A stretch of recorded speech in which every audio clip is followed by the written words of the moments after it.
వృద్ధులు గురువృద్ధులు ధర్మవృద్ధులమనుకొను ప్రబుద్ధుల బుద్ధి ఇంతదనుక నిద్రపోవుతున్నదా ఏమి? ఇప్పుడే లేచి అధర్మం అధర్మమని ఆవులించుతున్నది.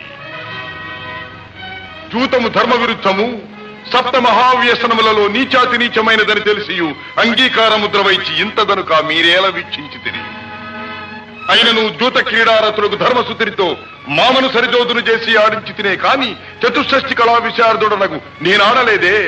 ఆట తెలియకనా? ధర్మము తెలియను గనుక.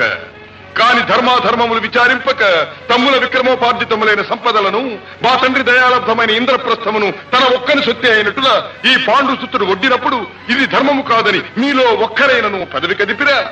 తమనొడ్డినప్పుడైనా తమ్మును నోరు మెదపిరా? ఆలిని ఓలిగా పెట్టినప్పుడైనా ఆ మగువను మగటిమితో మత్స్యంతరము కొట్టి తెచ్చుకున్నవాడను నేను. పాంచాలిపై నీకేమి అధికారం ఉన్నదని అర్జునుడైనా నన్నడిగినా?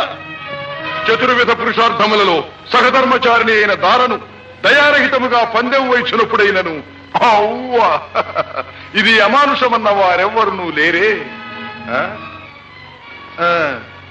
నేను గెలచుటచే మాయా దురోధరమైనది, ధర్మజుడే గెలిచిన ధర్మమే జయించినదని మీరు జేజేలు కొట్టి ఉండేడు వారు కారా? మీ పాండవ పక్షపాత బుద్ధితో ధర్మదేవతను ఖండించి అధర్మదేవతను ప్రళయతాండవ మాడింపకుడు.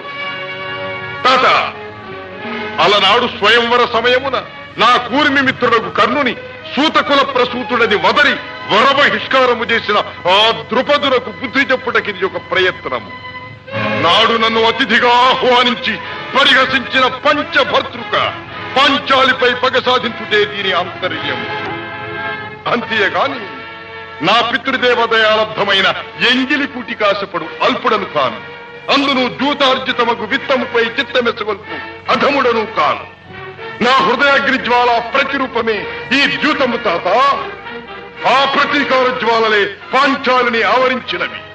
మర్మధర్మములతో పక్షపాత బుద్ధులతో పాతక కర్మలతో మనుగడ సాగించు మీరీ మహాసభలో మాటార అనర్హులు. మీ హితోపదేశం కట్టిపెట్టండి, కూర్చోండి.